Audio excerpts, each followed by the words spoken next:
Agora na Rádio Web UFN, titular da rede.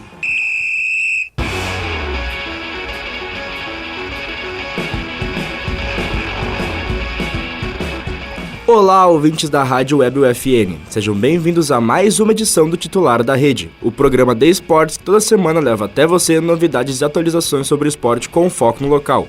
O programa conta com a produção e apresentação dos acadêmicos de jornalismo da Universidade Franciscana e tem a supervisão do professor e jornalista Bebeto Badic. Na Central Técnica, Alan Carrion e Clenilson Oliveira. Eu sou Felipe Perosa e hoje estão comigo Lucas Acosta e Miguel Cardoso. E antes de começar o bloco 1, gurizes, quero fazer um agradecimento especial ao Alan e ao Clenilson que nos trouxeram até o YouTube. Um excelente trabalho dos nossos técnicos que nos levaram até o YouTube. Já tem o episódio passado lá no canal Rádio UFN e esse também estará lá. Para começar, guris, vamos falar sobre futebol nesse bloco 1. O Santos e Inter 1-1. Como o Miguel falou, um jogo muito movimentado e com esse empate o Inter chega à 5ª posição. E aí eu pergunto uma palavra que o Miguel gosta muito de usar para o Inter de Santa Maria, se o Inter encontrou consistência. Acho que finalmente o Internacional se encontra na temporada. Começou o Gauchão muito mal, começou o Brasileiro empatando muito, conseguiu trazer 4 pontos de 6 fora de casa nessa mini excursão em São Paulo. E jogar contra o Santos na Vila Belmiro sempre é difícil, a torcida fica muito próxima. O time do Santos, mesmo sendo desacreditado no início da temporada, é um bom time. E finalmente acho que achou no meio de campo, na defesa, e falta ainda um pouco no ataque, mas principalmente como um 9, um centroavante. Mas o time tá se achando finalmente para brigar por alguma coisa. Não mesmo por títulos, mas tá brigando lá em cima, tá em 5º. Poderia estar numa posição melhor se não tivesse escapado uns resultados no final de jogos, tipo contra o Juventude. Mas ontem foi um jogo bem movimentado, que nem o Lucas ressaltou. E o Inter poderia ter perdido essa partida, que tem bola na trave, desviada no Vitão. Também poderia ter ganho essa partida, porque o Dourado ele trupica nele mesmo. E outras jogadas, ontem dá para tirar muita coisa boa do Inter e muita coisa ruim que também pode ser revertida em coisa boa, se for ajeitada. Tipo, isso daí, um centroavante que consiga finalizar as jogadas. Talvez o Pedro Henrique na ponta, mais aberto, mostrando que talvez ele não seja um cara próximo à área, e sim um ponta, porque ele dribla muito bem. Ontem ele conseguiu mostrar habilidade e tomada de decisões mais aberto nas pontas do que no início da partida, quando ele estava mais centralizado e acabou errando muito mais. O Inter tem essa deficiência do 9 faz um tempo, né? E falando em 9, o Galhardo, que o Inter tinha como base, tá talvez indo pro Ceará. Voltando pro Ceará, né? Mas falando do jogo, foi um jogo polêmico. O árbitro não conseguiu levar bem a partida, marcou aquele pênalti que, apesar de ser apertado, tem um incentivo dos outros árbitros a marcar primeiro a falta e depois ir pro VAR no caso de pênalti. E aquele impedimento é polêmico. Um lance apertado, um lance que a Premier League já tem usado, a Premier League que o Miguel tanto adora tem usado. O impedimento no Brasileirão grossa, né? No VAR não dá certo. Não dá certo. Ainda mais contra o Inter, já mostrou no ano passado com o Rodrigo Dourado, né? E o Inter tá indo bem, tá voltando a jogar bem. Tem essa consistência que o Lucas falou, que o Miguel busca com o Inter Santa Maria. O meio de campo tá bom agora com o Edenilson lesionado. O Edenilson tá? Não, o Edenilson jogou ontem, mas ele não vai estar na próxima partida por tomar o 3º amarelo. Por suspensão. E tem que achar um substituto para ele. Eu pergunto para vocês, o Mano ele já utilizou em alguns jogos a formação sem um número 9, sem, por exemplo, Wesley Moraes, que é um 9 raiz, vamos dizer assim, né? Um 9 de área. Essa é uma alternativa para esse Inter, já que Tirando a posição de número 9, o Inter tem bons jogadores, como segundos atacantes, jogadores pelo lado do campo e até meias que se aproximam muito bem da área. Então, acredito que jogar sem o número 9, jogar como um falso 9, talvez como a seleção brasileira, que a gente vai falar um pouquinho mais à frente, joga, talvez seja uma alternativa para o time do Mano. É uma alternativa, mas aí teria que pensar o nome para isso daí. Porque o David não funciona, o Wesley também não funciona, ele não consegue jogar, também por causa da lesão muito pesada que ele teve ainda na época da Premier League, mas falta um nome, acho que, para isso daí. Talvez um garoto da base, alguma coisa. O titular, acho que nesse time seria o alemão, mesmo ele não encantando nada, mas entre o Wesley e o alemão, não para falso 9, mas tipo, pro que o Inter tá propondo, seria o alemão. Mas não tem, acho que, esse nome pro falso 9 no time do Inter. Eu não sei quem poderia chegar tão perto da área. O Galhardo, mas ele não sei nem se ele vai fardar, né? E por mim ele fardaria no Inter, mesmo ele saindo de uma maneira complicada e tendo todas as suas vírgulas no final do contrato dele antes de ir pro Celta. Talvez o Tyson, pela velocidade que tem, a inteligência. Mas, né, o Tyson daí, como tudo no Internacional tem uma vírgula, ontem ele deu pra ver que tem alguma coisa ali que não tá... Escacampo. Ele não tá querendo correr, sabe? Ele não... Eu acho interessante essa questão do alemão, porque acompanhando alguns colorados na internet, eu acho muito engraçado porque alguns amam de paixão o alemão e falam que ele precisa ser titular absoluto do Inter, e alguns dizem que ele é horrível e que ele não pode fardar no Inter. Então tem esses dois lados assim do torcedor colorado que ama e odeia o futebol do alemão. Bom, ele não é horrível, mas ele não é bom. Ele é durão, né? Ele é durão. Às vezes ele é o suficiente pra ganhar os jogos. Eu acho que ele assim. Farda, ele é o titular agora, ele farda agora e é titular, porque os outros dois que tentam colocar na posição não funciona. Simplesmente não dá nenhum resultado. O David, ele simplesmente apanha da bola.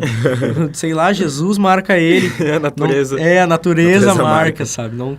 Não é o nome ideal do 9, mas é o que tem. Então, testa ele mais. Se testa tanto o David, por que não pode testar outro cara? Essa posição do 9 hoje já está sendo extinta, né? Essa posição do 9 clássico. A gente vê poucos 9s clássicos no futebol mundial. E esses 9s que estão em alta, que aí a gente coloca do futebol mundial mesmo, Haaland, Lewandowski, são caras que não só são jogadores de dentro da área, mas que eles realizam outras funções muito bem. Mas se a gente for olhar os dois finalistas da Champions, o Liverpool e o Real Madrid, o Benzema ele joga como um falso 9 buscando a bola muitas vezes atrás do meio campo. E o Liverpool tem o Firmino, o Diogo Jota, o Luiz Dias, o Mané. O Liverpool ele não tem um 9 específico, né? O Mané ele até joga às vezes um pouco mais à frente, um pouco mais dentro da área, mas poucas vezes. E se a gente for pegar os times, desculpa atrapalhar, Miguel, mas até o Borussia, agora o City com o Haaland, não funciona o 9. Ele não funciona como 9, ele funciona como um goleador, mas não como camisa 9, que tá sempre dentro da área, um jogador que é pra jogar bola aérea, pra cabecear, pra fazer gol, pra fazer aquele gol fake que a gente fala do centroavante. Sim. Que o Diego Souza tem que fazer. No Grêmio. É isso aí que eu ia citar, o Diego Souza. Talvez esses 9 são jogadores mais velhos normalmente, que nem o Lewandowski, o Suárez já tem mais de 30 anos. O Haaland, mesmo ele funcionando muito bem dentro da área, ele sai muito. Ele tem que puxar muito espaço. O Mané, que nem tu citou, ele não é um cara jovem, e quando ele joga dentro da área, ele não tem a força física que talvez um 9 precise. O Diogo Jota até que ele dentro da área ele funciona às vezes. É que o Jota é muito rápido. Isso daí, só que ele também não tem o corpo. É aquele momento que talvez um jogo, só que daí voltando pro Brasil, é aquele momento que a bola na área, quando tu tá precisando de um gol, um cruzamento, não vai sair o gol desse jeito. E lá na Europa isso talvez funcione, tu abrir espaços e jogar a bola assim, mas aqui no Brasil, quando tu não consegue armar, tu vê que o outro time tá retrancado, tu vai precisar de um 9. O Diego Souza faz isso daí muito bem no Grêmio, quando a bola chega, né? Mas acho que é mais ou menos isso daí. Ela tem que chegar. Sobre o Grêmio a gente vai falar um pouquinho mais à frente, mas continuando na Série A, Juventude 1, Atlético Paranaense 3, e o vice-líder Atlético Paranaense... Com o Felipão. Com o Luiz Felipe Scolari. Viciado em pontos corridos. que falar desse Atlético Paranaense de Luiz Felipe Scolari na vice-liderança do Campeonato Brasileiro? Quase Olha, caiu ano passado. O Felipão, ele tá mostrando Ele que... surpreende, né? Ele surpreende. Sempre. Quando ele veio pro Grêmio ano passado, o que derrubou ele foram os jogadores, não o trabalho dele. Isso todo mundo já sabe, isso não é mais novidade pra ninguém. E agora, no Atlético Paranaense, ele tá mostrando que ele é um baita técnico no Brasil. Ele é um dos técnicos com maiores nomes na história dos brasileiros. E ele tá mostrando o tamanho dele no Atlético. Que não tem um time forte pra se botar em comparação ali com os de cima da tabela. O Corinthians é o time mais forte, o Santos, o Atlético, o São Paulo, o Palmeiras, o Flamengo, o Fluminense, talvez tenha um time mais forte, se botar no papel 1 contra 1. Tem. E o Felipão tá largando a bola dele ali dentro do campo, cara. Mas ao contrário, a gente fica feliz pelo Felipão, pelo trabalho do Felipão, mas fica triste pelo trabalho do Juventude nessa Série A, que eles seguem na 19ª posição com 10 pontos. Falando sobre o Juventude já, mas eu ressalto que a diferença de pontuação no Campeonato Brasileiro hoje ele é muito pequena. Na Série A e na Série B. Nos dois, sim. O Cruzeiro disparou na Série B, e até já vai falar disso um pouquinho mais na frente. Tudo bem.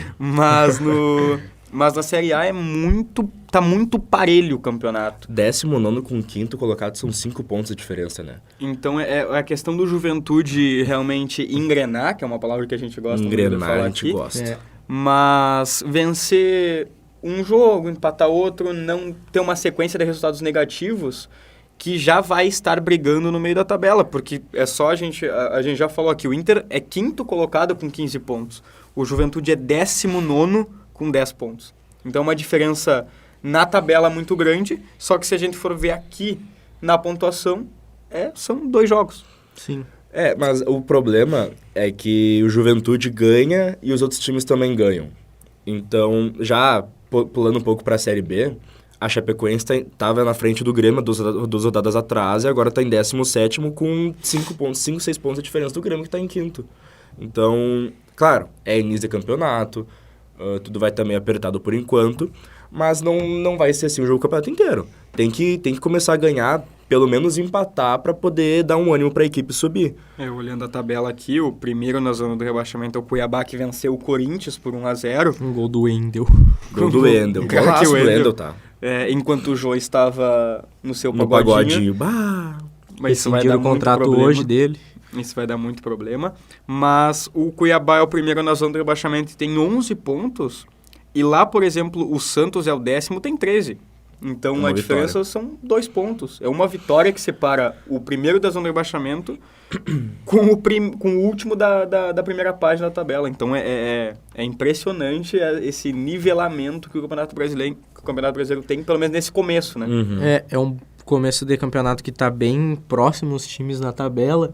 Eu acho que isso aí, diferente do campeonato passado, que não era tão atrativo para assistir, talvez a atração mesmo fosse ver o Atlético jogar em casa, porque sempre ganhava, e sem a parte de ver a final da tabela, onde tinha muito time para cair, tá todo mundo muito próximo e tá tendo bons jogos. Como é que é? O exemplo do Atlético ontem. Um 5-3, perderam pro Fluminense, um 5-3. O dinizismo. reinando no Rio de Janeiro. Diferente de muitas vezes abriram 3-1, tomaram um empate, mas depois de muitas derrotas assim, finalmente a ideia dele funcionou.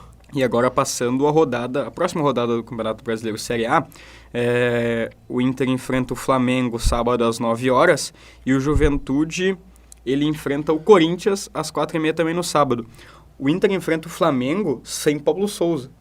Sem técnico. Bom, Demitido por conta de uma derrota pelo eu Bragantino. não sei se já mudou isso, mas eu tinha visto uma notícia que o Paulo Souza podia jogar contra o Inter. Podia estar lá na Casa Mata Jogar, contra ele o não Inter. vai. Não vai na Casa Mata contra o Inter. Claro, mas e aí eu queria colocar isso em discussão também de forma rápida, mas se é a decisão correta, porque o Paulo Souza ele larga uma seleção que tinha totais condições de chegar numa Copa do Mundo para vir para o Brasil. Ele só vai sair mais rico porque ele vai ganhar dinheiro nessa rescisão de contrato, mas é mais um técnico estrangeiro, mais um técnico português que chega ao Brasil. A torcida cai muito em cima, a imprensa cai muito em cima também. Então tem esses dois fatores que são muito importantes. E ele vai sair pela porta dos fundos do clube para voltar talvez no futuro próximo em outro clube brasileiro. Bom, ele vem para cá tentando, né, é um português, voltamos àquilo de lá, o Jorge Jesus fez parecer a direção do Flamengo competente, ele vai sair do clube... Jorge Jesus que acertou com o Fenerbahçe. Né? E vai lá, Gabigol. Mas a direção bancou ele até quando o Jorge Jesus botou pilha para tirarem ele, para o Jorge Jesus vir de volta pro Flamengo. É um time bom, eles perderam pro Bragantino com 1 a menos, o Bragantino com 1 a menos no caso, né? Logo após o Inter venceu o Bragantino em casa. E, cara, não desce, tipo, como a torcida trata os técnicos. Mesmo que eu achando que o trabalho dele não fosse bom, é algo que vai ceifando. Mas também não é um trabalho horrível, né? Não é um trabalho horrível. Tem muita coisa por trás, eu acho. É que, cara, a torcida tem um problema. Quando tem um técnico que vira ídolo, é sempre botar junto ali no papel. É a mesma coisa do Grêmio, que pede o Renato. Exato, Vai pedir o Renato Renato sempre que algum técnico estiver balançando no cargo. Olha o Grêmio ano passado. Saiu o Renato, aí veio... Saiu o Thiago Nunes, já queria o Renato de novo. Sim, veio o Thiago Nunes. Ganhou o gauchão, mas depois começou mal no Brasileiro. Sai, Thiago Nunes, vem, Renato. Aí trouxeram o Felipão também. Perdeu a segunda partida, sai Felipão, vem Renato. Aí trouxeram o Wagner Mancini. Sai Wagner Mancini, vem o Renato. Trouxeram o Roger, mesma coisa. Querem que o Roger saiam e trazer o Renato. Só que a equipe do Flamengo é uma equipe que derruba técnico. Já não é o primeiro. Rogério Ceni, o próprio Renato, agora o Paulo Souza, o Dominique Torrent. Então... Esse foi enganador. Esse eu vou confirmar. Esse daí é enganador. Mas, cara, é assim...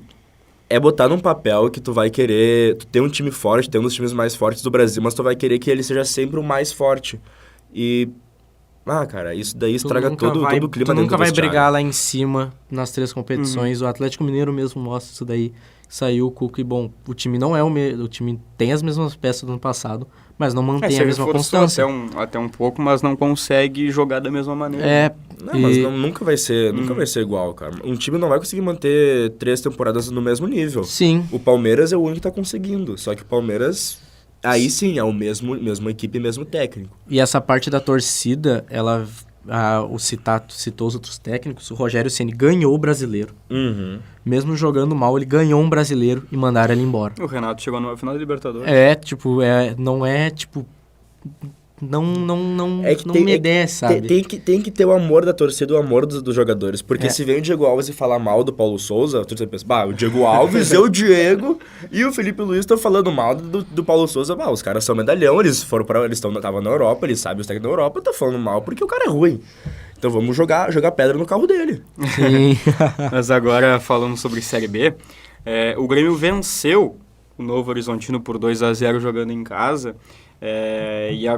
Segue na 5ª colocação com 17 pontos. O Sport é o 4º com 18 pontos.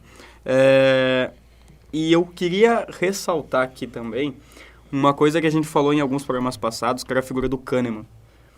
Que eu achava lá atrás que o Kahneman ia ser um dos principais reforços para esse Grêmio de agora. E ele acabou que foi mesmo. Uhum. Tanto até as frases que ele fala no pré-jogo ali, que uma ficou bem famosa agora, que ele falou que não somos cantores, não somos músicos, somos jogadores, somos pagos para isso, e a gente, se tiver que morrer em campo, ele vai ter que morrer. Era basicamente isso. Então, eu acho que é esse o espírito que falta para os outros jogadores. Não morrer em campo, mas dar um pouquinho a mais, Dá o sabe, sangue, pelo Grêmio, porque também como na Série A, é um campeonato muito parelho. Então a gente vê aí o Sport é o 4º com 18, o Grêmio é o 5º com 17, e na próxima rodada tem Sport e Grêmio. Confronto direto na segunda-feira, às 8 horas. E o único que deslanchou na Série B foi o Cruzeiro, que hoje tem 28 pontos. Então, o que falta ainda, além da vitória, claro, que o Grêmio voltou a vencer, mas o que falta a mais nesse Grêmio para ele chegar no G4 e permanecer como o Cruzeiro está. Ó, nessa partida contra o Novo Horizontino, a gente teve o Biel correndo muito. Biel correndo o jogo inteiro. E a assistência que ele deu no segundo gol pro craque Janderson. Craque Janderson. Eu até vi algo muito engraçado, que se fosse o Pedro Queixada do Flamengo fazendo a mesma assistência, estaria em todos os programas esportivos, pois é. Pedro na seleção brasileira. Então, mas não dá pra levar o Biel pra seleção. Não, com certeza não. Mas, cara, o Grêmio tá voltando, tá começando a engrenar. Tá alavancando o time. Eu acho que o Roger acertou nesse 3-5-2-1. 3-4-2-1. Eu não gosta? Eu não gosto. É porque, assim, eu vejo como jogador de FIFA. Eu nunca joguei FIFA no Aí que tá a diferença. Os laterais, eles voltam e sobe e volta. O Edilson joga muito bem na frente, o Nicolas joga muito bem na frente, ambos melhor do que defendendo. E eu acho que ter esses três zagueiros atrás gera uma consistência, porque... Uma segurança para os laterais subirem. Porque nos 4 tem que sempre um lateral subir e o outro ficar. E se por algum acaso sobe os dois, é 5 vindo contra-ataque contra 2 o Grêmio. Se é 5 contra 3 já é uma diferença. Se 3 é Jeromel, Kahneman e Bruno Alves ou Tonhão. O Diego Souza fazendo gol, mesmo sendo pênalti, o Diego Souza fazendo gol. Um pênalti controverso. Não foi pênalti. Não foi pênalti. Não é nem mais. Foi demais. Foi 53, tipo, o jogo vai até os 50. Ah, não, mas isso daí é normal. Isso aí a gente tem histórias passadas, grenais, a gente tem finais de Libertadores com essa questão do minuto a mais. Isso daí é normal. Mas o meio-campo bom, Bitelo comendo a bola, como sempre tem jogado muito bem. E, cara, tá subindo. Eu não sei se tu e o Miguel vão concordar comigo, mas eu acho que os 3 zagueiros, ele deixa o Grêmio sem uma peça na frente que é muito importante, que é uma peça do meia. E o Grêmio sente muita falta desse meia. Eu vou discordar de ti. Assim, eu vejo que a bola aérea do Grêmio hoje talvez seja o mais forte que o Grêmio tem, por causa do Diego Souza. Sim. Então, se o Grêmio cruzar 10 bolas e 9 forem na cabeça do Diego Souza, 13 ele vai fazer o gol. Isso é certo que vai acontecer. Só que eu acho que esses 3 zagueiros e com os 2 alas, o Grêmio se torna às vezes muito defensivo, mesmo com os 2 alas sendo muito ofensivos, que são o Edilson e o Nicolas, mas o jogador no meio-campo faz falta, porque o Grêmio se acostumou a jogar com o número 10. E em alguns momentos da partida a gente vê o Grêmio perdido. A gente vê o Grêmio chutão pra frente pro Diego Souza dominar e fazer mágica, ou a bola muita bola nos laterais, pro lateral também fazer mágica e colocar na cabeça do Diego Souza. Então, eu acredito que falte esse... Não dá pra dizer que é o camisa 10 mesmo, que é o Jean-Pierre da vida, que é um Benítez da vida, porque a gente sabe como esses jogadores são dentro do campo. Mas eu acredito que falte essa peça a mais no meio-campo. Eu acho que é o costume. Não, tudo bem. Eu acho que é o costume. Eu prefiro jogar sem o camisa 10, porque nenhum funciona no Grêmio. Porque também não tem, é o que eu ia tem falar. esse Pois ponto, mas mesmo se trouxer, cara, se o D'Alessandro jogasse no Grêmio, fardando a 10, ele não ia conseguir jogar no Grêmio. Tem esse ponto. E eu não sei o que aconteceu com a magia do camisa 10, que depois do Douglas, nenhum jogador que fardou a 10 jogou bem. E mesmo, apesar disso, o Grêmio não tem necessidade do camisa 10 na Série B. Se botar o Vasco tem o Nenê, mas nem o Nenê joga mais como camisa 10. Então, a Série B, o Grêmio aprendeu a jogar a Série B contra o Vasco, que tem que ter velocidade, tem que ter força, e essa articulação vindo do meio de campo, tem que passar para as laterais para voltar para o meio, não tem dado certo, desde que o Benítez começou a jogar, desde que o Campaz jogava de meia, tanto que o Campaz começou a jogar na ponta e deslanchou. E o Diego Souza, ele volta mais, os dois que seriam os 2 pontas, eles jogam como meio atacantes, então eles jogam mais centralizado, eles abrem e jogam centralizado, abrem e jogam centralizado. Seria como se o Grêmio tivesse 2 meias e 2 pontos ao mesmo tempo. Eu acho que essa ideia do Felipe ela é boa pro Grêmio, porque não tem mesmo camisa 10. O Jean-Pierre, bom, ele teve todos os problemas dele, tá no Havaí. Dia Benítez deslanchará. O Zé Meningite não funciona, não tem o que fazer. O cara joga um jogo, fica 8 fora, quando precisa dele ele nunca tá. Que nem tu falou, o cara foi pra ponta e melhorou. Campaz. E a segunda divisão é muita força. E o time do Grêmio tem o físico melhor do que outras equipes. E essa vitória contra o outro Grêmio, Novo Horizontino, ela foi muito importante. Esse tipo de partida em casa, uma partida que o Grêmio é favorito e eles confirmam o resultado, 2-0. É uma partida que dá confiança, mostra que o time realmente é superior ao outro, que pode buscar lá em cima a classificação para a Série A, ou até mesmo brigar com o Cruzeiro. É importante uma vitória dessa daí. Mesmo tendo falado do pênalti, do tempo, a vitória foi muito importante. E o Grêmio se mostrou superior. E é algo que, fisicamente... É o que era necessário. É algo necessário para subir. E o Grêmio conseguiu mostrar isso daí nessa partida. E agora, para finalizar esse bloco 1, queria falar sobre seleção brasileira, que venceu os 2 amistosos nesse tour na Ásia. 5-1 contra a Coreia do Sul do Som e 1-0 contra o Japão. Placar mínimo contra o Japão. Mas eu coloco em discussão aqui não esses 2 amistosos, mas eu pelo menos tenho na minha cabeça que o Tite já tem os 23 certos, ou 26, né, que agora na Copa do Mundo podem ser 26, mas já tem os 23 certos para convocar lá em dezembro. Porque assim, um jogador que era muito pedido aqui no Brasil, que era o Danilo do Palmeiras, que é um jogador que faz muita coisa no Palmeiras, mas na seleção no primeiro jogo ele nem foi relacionado e no segundo ele ficou no banco. E o Tite deu uma entrevista depois, falou que ele viu o guri muito tímido.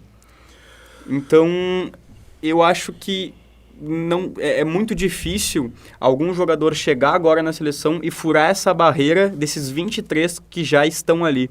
Talvez a única dúvida seja a lateral esquerda, que tem mais de 2 opções. Mas eu acho que também já está meio... Já, na cabeça dele já deve estar resolvido. O quarto zagueiro, aquele que nunca joga, também pode ser que tenha algumas mudanças, mas na cabeça dele já esteja definido.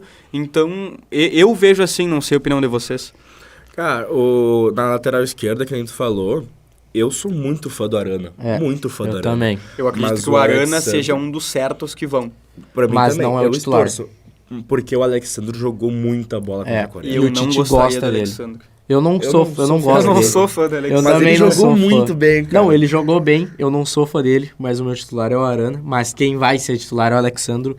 É que nem o Danilo, cara. É que nem o Danilo. O Danilo, ele bota a camisa amarela no corpo e ele joga que é um... Eu não gosto do Danilo também. Eu não gosto do Danilo. Não é que eu não gosto do Danilo. O Danilo Pessoa, o Danilo jogador, tá bom, Danilo? Danilo jogador. O Danilo Pessoa, nada contra.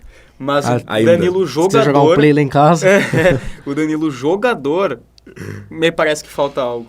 Só falta que na lateral velocidade. direita, talvez seja Daniel Alves, com seus 38 anos lá vai pedrada, e o Emerson Royal, que Você queimou. quando tem a chance não aproveita. Então, eu acho que são as 2 laterais que têm a maior dúvida na cabeça do Tite. A gente acha, né? Porque Eu acho talvez que- esteja não, tudo certo. eu acho Eu que- gosto do Daniel Alves como um articulador. Como pessoa. Como pessoa também, não, nem tanto. Como pessoa, ele Como deu uma um rateada. articulador. Mas vai botar na Copa do Mundo jogar contra Mbappé, Coman, Sterling. Esses caras correm muito e botar o Daniel Alves com 30 e lá vai bolinhas anos, não existe Até condição procurar alguma, coisas cara. novas, sim. Não existe condição de botar Ele tem 39. 2 laterais lerdos, porque o Alexandre não é rápido, o Alexandre é lerdo. Na Copa do Mundo, essa primeira fase já vai ser... 38 anos, né? 38. Já vai ser mais tranquilo, assim, a questão das equipes que vai enfrentar. Mas depois, Holanda, a Inglaterra, Alemanha, Argentina, França, Espanha, todos têm pontas rápidos. Sim. Atacantes rápidos que vão dar trabalho para a seleção. Mas... desculpa. Pode ir. Não, é que a parte do que o Tite não tem confirmado, eu acho que ele tem os 2 laterais, que é o Alexandre e o Danilo. Mesmo o Alexandre não sendo veloz, ele marca melhor que Ele o marca Arana. muito bem. E talvez acho que na nossa cabeça essa parte do Arana atacar muito bem. O Arana atacando é algo incrível jogando pelo Atlético. Pese muito. Mas acho que o Tite ele vai querer prezar muito pela defesa. Ele sempre prezou em todos os times que ele treinou e acho que vai ser assim. Que nem tu falou, tu não vai botar um cara de 38 anos pra marcar o Mbappé. Não vai ter como. E o Tite, acho que na cabeça dele, bem mais isso daí. Tanto que no ataque, a gente não vai jogar sem um 9. E vai ser um ataque muito veloz. Acho que o Tite vai querer fechar muito atrás. e para abrir, para dar espaço e deixar a gurizada das pontas e o Neymar e o Paquetá correndo e jogando. Acho que Acho que foi a formação que o Brasil entrou em campo contra o Japão, né? É. Que tinha Rafinha, Neymar, Paquetá e Vinícius Júnior. ele vai dar uma proteção para essa galera brilhar, que tem muito potencial de brilhar. E, bom, o 1-0, algumas pessoas criticam por ser um placar tão pequeno. E ser gol de pênalti. E ser um gol Mas de o que o Neymar pênalti. humilha o goleiro batendo É impressionante. pornográfico, é lindo. Pode pôr o Neymar bater qualquer pênalti na Copa. É que nem o impressionante. Rafael Veiga, ele vai errar um a cada 30. Mas mesmo assim, tipo, Mas ele errou esse um 1-0 ele não é a cada 30. preocupante. Não é preocupante porque na Copa do Mundo são poucos jogos e esse 1-0 já é o bastante. E algumas Mas era equipes... goleada em Copa do Mundo. É. Não, na Copa do Mundo a gente vai pegar algum time em oitavas que vai se fechar contra a gente. E o Brasil não tomou sustos. Acho que isso é importante numa Copa. Ele ganhou de 1-0, não foi algo tão elástico, mas não sofreu, que é algo muito importante, um torneio mata-mata. Eu gosto muito do meio campo da seleção, Casemiro, Fred e Paquetá, porque o Casemiro É o Casemiro. destrói, é o Casemiro. Campeão da Champions, titular E absoluto. streamer, não. tô brincando. Streamer. O Fred, cara, ele tá jogando muita bola. Muita bola. Ele marca bem, ele ataca bem. Ele faz gol no Manchester United, ele já fez gol na seleção. Ele é um segundo volante que é muito bom. E o Paquetá destruiu na Ligue 1, destruiu. O Paquetá é um monstro dentro de campo. O Paquetá E joga ainda melhor com a seleção. joga ainda melhor com a seleção. Eu adoro. Eu acho que ele adoro joga isso. mais solto com a seleção. Porque é um time bem melhor também. Ele sabe que, tipo, se ele errar um drible, ele vai ter outras 40 oportunidades de tentar. E apesar dele ser o 10 do Lyon, no Lyon ele já é um jogador mais fechado, um jogador mais cadenciado. Todo o estilo de jogo do Lyon também. É, o estilo de jogo da seleção. E o Vinícius e o Rafinha na ponta, eu sou completamente a favor. Porque o Vinícius vai ter... Ele seria um reserva com o Neymar, mas eu gosto do Vinícius jogando desde o início porque ele assusta muito qualquer outro jogador. É. E daí depois de cansar o lateral e cansar o zagueiro, vai botar o Neymar na ponta e pôr o Richarlison na frente. Aí vai vir 3 marcar o Neymar, vai ter sempre o Richarlison livre. E quem tentar correr atrás do Richarlison naquela correria, na fumaça que ele entra, quero ver segurar. Que o Richarlison, ele não é tão veloz, mas ele sempre entra com muita vontade. É que um gás a mais, essa Isso. vontade que falta para os jogadores do Grêmio que a gente não tá falando. Concordo. E sobre o Inter de Santa Maria, a gente comenta um pouquinho mais no próximo bloco. Agora, indo direto ao ponto. Eugênio Moreira, atleta de Santa Maria, conquistou o primeiro campeonato mundial de levantamento de peso, na modalidade Power Bíceps. A competição ela foi realizada em Caxias do Sul no último final de semana. Eugênio competiu na categoria Master 2, acima de 50 anos. Além desse título, ele já acumula 7 sul-americanos e 6 brasileiros. E no futebol, no Brasileirão Feminino, no domingo, a equipe do Inter venceu o Grêmio por 2-1 com gols de Duda e Lelê ainda no primeiro tempo. Na segunda etapa, a Cássia descontou para as gurias do tricolor, mas não foi suficiente para evitar a derrota. No sábado, as coloradas enfrentam São José às 11 da manhã e as gremistas pegam o Bragantino às 15 horas. Também no domingo, o Internacional de Santa Maria empatou com o Santa Cruz fora de casa por 2-2. Hoje, quinta-feira, às 8 horas, joga contra o Pelotas e ainda sonha com a classificação. Para passar de fase, precisam ganhar as duas e torcer para que o Lajeadense e o próprio Pelotas percam nas duas rodadas restantes. Agora, a Liga Nacional de Futsal, na última sexta-feira, dia 3, a Açoeva bateu o Blumenau por 4-3 fora de casa e agora ocupa a quinta colocação. Já a CBF goleou o Campo Mourão por 4-1, também fora de casa, e está em segundo na tabela. Nesse final de semana, a Açoeva enfrenta o São José no sábado e a CBF pega o Blumenau no domingo. E voltando para Santa Maria, no Festival Internacional de Voleibol LGBTQIA+, o time Galácticos bateu o Viva Vôlei A de Santa Maria por 2-0 e se sagrou campeão do primeiro festival. Na disputa pelo terceiro lugar, o Viva Voleibol B venceu a equipe da Capital Battle Force. A iniciativa já tem planos para sua segunda edição e conta com seu lugar no calendário de festivais de Santa Maria.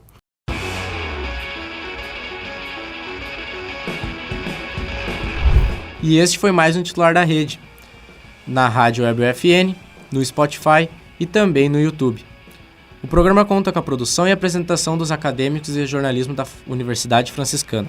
e tem a supervisão do jornalista e professor Bebeto Badic. Na central técnica, Alan Carrion e Clenilson Oliveira.